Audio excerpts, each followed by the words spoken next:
एक मछुआरे के साथ एक शहर के लड़के ने की शादी। आखिरकार एक शहर के लड़के एक अनपढ़ लड़के के साथ जो कारोबार नहीं करता, कुछ काम नहीं करता, दिन का कोई कमाने का ठिकाना नहीं है, उसके साथ शादी कैसे कर सकती है, चलिए जानते हैं। नमस्कार दोस्तों, मैं Priyanka Yadav crime movement channel पर आप लोगों का हार्दिक स्वागत करती हूँ। आशा करती हूँ आप लोग खुश होंगे, स्वस्थ होंगे, अपना और अपनों का ख्याल रख रहे होंगे। अगर आप लोग मेरे चैनल पर नए दर्शक बनकर आए हैं तो प्लीज आप मेरे चैनल को सब्सक्राइब कर लीजिए, बेल नोटिफिकेशन को ऑन कर लीजिए ताकि ऐसी हर वीडियो जल्द से जल्द आप लोगों तक पहुंच पाए। चलिए जानते हैं उस मछुआरे की कहानी। आखिरकार उसने उस लड़की को कैसे अपने प्यार में फंसा दिया। एक बार एक शहर की लड़की गांव के अंदर घूमने आई थी, जहां पर पानी का बहुत ज्यादा बहाव था। नहर थी। नहर के पास नहर के पास एक तालाब था, जहां पर लोगों को घुमाया जाता था। पानी का आनंद उठवाने के लिए, वहां पर घुमाने के लिए पैसे लिए जाते थे। ज्यादा नहीं थे, एक इंसान के 40 पैसे। पैसे न रुपए हैं, ज्यादा रुपये नहीं लिए जाते थे। 40 रुपए एक इंसान के, प्रति इंसान के 40 रुपए ही चार्ज किया जाता था। लड़का ज्यादा कमा नहीं पाता था क्योंकि वहां पर जो भी लोग आते थे तो रेट सुनते थे, तो उसकी नाव के अंदर कोई सवार नहीं करता था। एक दिन एक शहर की लड़की जो कि घूमने आई थी, वहां पर एक मान्यता का मंदिर था। माता दुर्गा का मंदिर था। मान्यता बहुत ज्यादा मिली हुई थी। शहर के लोग वहां पर घूमने आए थे। पूरा फैमिली ट्रिप था। वहां पर पूजा होती है। पूजा के बाद 4 लड़कियां थी। एक में से नाम था पूजा और एक थी रितु। दोनों बहुत खास फ्रेंड थी। दोनों घूमने के लिए बाहर आ जाती है और वह उस मछुआरे को, उस नाव वाले को देखती है और उससे कहती है कि हमें यहाँ पर पानी के अंदर सवारी करवा दो। वह कहता है कि ठीक है, चलिए बैठिए। वह अपनी नाव को लेकर जाता है और घुमाकर कहता है कि अब आप चलिए, यहाँ पर आगे हम नहीं जा सकते हैं, ज्यादा गहरा पानी है, कुछ हो सकता है। यह सब कुछ कहकर वह उन्हें वापस ले आते हैं। तो वह लड़कियां उसके साथ शरारत कर रही थी, उसे भिगो रही थी पानी से। वह लड़का कहता है कि प्लीज आप मुझे मत भेजिए, आप दोनों को अगर आपस में खेलना है तो आप खेल सकती हैं, लेकिन आप मुझ पर पानी मत डालिए। लेकिन लड़कियां नहीं मानती है। एक लड़की तो इतनी बदतमीज थी कि वह कह देती है कि तुम क्या नून के बने हुए हो, नमक के बने हुए हो जो कि गल जाओगे। यह सब कुछ कहने के बाद वह जोर जोर से हंसने लगती हैं और वह उसकी बात नहीं मानती। लड़का जैसे तैसे करके बोट को किनारे लेकर आता है और उन दोनों को उतार देता है और फिर उन लोगों से कहता है कि आप 80 रुपए दे दीजिए। यह सब सुनने के बाद वह कहती है कि आप पैसे लेते हो। तो कहता है कि मैडम, आज के जमाने में फ्री में कौन कुछ किसी का काम करके देता है, और मैंने तो आप लोगों को घुमाया है। यह सब कुछ सुनने के बाद वह कहती हैं कि पैसे तो हमारे पास नहीं है। तो कहता है कि आपके पास कोई पैसे नहीं है। जब कहता है कि नहीं, हमारे पास कोई पैसे नहीं है। तो कहता है कि आपके साथ कोई आए होंगे, उनके पास तो होगी, आप प्लीज मुझे उनके पास से लाकर दे दीजिए, मेरी सुबह से कोई बुनी नहीं हुई है।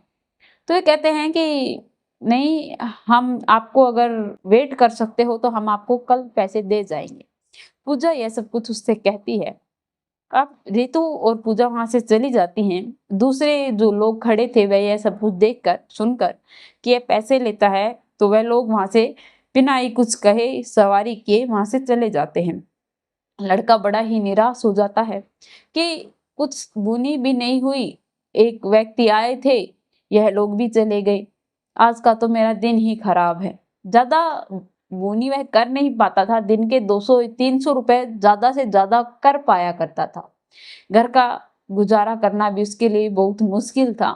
वह सुबह आकर बैठता था, शाम को घर पर लौट कर जाता था।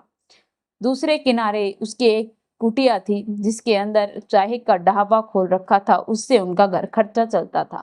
जब बड़े लोग घूमने आते थे तो वहां पर चाय पानी खाने पीने का प्रबंध करने के लिए बोलते थे, तो वह अपने घर लेकर जाया करता था। एक दिन दोनों वह सुबह लड़कियां आती हैं और उन्हें पैसे देते हैं और पैसे उन्हें 500 का नोट पकड़ा देती हैं। तो वह लड़का कहता है कि मैडम मेरे पास तो इतने ज़्यादा खुले पैसे नहीं हैं, छुट्टे आप लोगों को लाना था। तो वह कहती हैं कि तुम टेंशन मत लो, आज तुम हमें फिर से सवारी करा दो, 40 मेरे और 40 इसके, और उसके साथ कुछ फ्रेंड भी थी। कहती है कि हम सबके काट कर जो बचे वह दे देना। वह उन्हें घुमाने के लिए लेकर जाता है और जब वह दूसरे किनारे के पास से वापस लेने लगता है तो वह पूछती है कि यह कुटिया किसकी है। तो कहता है कि मैडम वह कुटिया इस गरीब की ही है। तो कहता है, वे कहती हैं कि हमें आपकी कुटिया के अंदर जाना है, आपका घर देखना है। क्योंकि शहर की लड़की थी, उन्होंने वह सब कुछ अच्छा लगता था, उन्हें वह एक कुटिया भी देखने में बड़ी ही इंटरेस्ट लग रही थी। वह वहां पर जाते हैं और जाने के बाद वह उन्हें उतार देता है और वह उस कुटिया के अंदर जाते हैं। कुटिया के अंदर उस लड़के की माँ थी जो कि बहुत बूढ़ी थी। वह उन बेटियों के लिए चाय बनाकर लेकर आती है और कहती है कि बेटी लोग चाय पीकर देखो। वह सभी चाय पीती हैं। चाय पीने के बाद उन्हें उस बूढ़ी दादी की चाय बहुत अच्छी लगती है। वह उस चाय का स्वाद जीभ पर ऐसे चख लिया था कि वह कभी भूल नहीं पा रही थी कि यह चाय कैसे भूल सकते हैं। बहुत इंटरेस्टिंग सी स्टोरी सी बन गई है हमारी लाइफ की कि हमें कैसे लड़का मिल गया, इसके साथ बहस बहस के अंदर आज हम कहाँ पहुंच गए हैं। यह सब कुछ कहने के बाद लड़की के दिमाग में खुराफाती आइडिया आता है और पूजा कहती है कि मुझे आप तैरना सिखा दो, मुझे तैरना बहुत पसंद है और मैं तैरना चाहती हूँ। तो लड़का कहता है कि मैडम आप कुछ दिन के लिए यहाँ आए हो, इतनी जल्दी तैरना आप नहीं सीख सकते हो। तो पूजा कहती है कि आप प्लीज एक बार कोशिश तो कीजिए, मैं जो भी चीज सीखती हूँ बहुत जल्दी सीख जाती हूँ। यह कहने के बाद वह उसकी बातों पर विश्वास नहीं करता, कहता है कि नहीं मैडम मैं आपको नहीं सिखा सकता, क्योंकि शहर की लड़कियां खुले दिमाग की, मतलब खुले अरमानों की होती है, खुले मिजाजों की होती है। गांव के लोग बहुत सी मर्यादाओं में बंधे होते हैं। वह एक लड़की को देखकर उन्हें से तैरने से सिखाने से डर रहे थे, लेकिन लड़की बार बार जिद किए जा रही थी। उसकी दूसरी जो रितु फ्रेंड थी वह कहती है कि मुझे तो बहुत अच्छे से तैरना आता है, मैं क्लास भी लेकर आई थी। यह सब कुछ कहने बाद वह उसे तैर कर भी दिखाती है तो वह हाथ पाँव चला लेती थी। तो कहता है कि हाँ अगर तुम कोशिश करो तो तुम तैरना सीख सकती हो। लेकिन पूजा को तो हाथ पैर तो क्या कुछ भी चलाना नहीं आ रहा था, पानी के अंदर खड़ा भी नहीं रहना आ रहा था।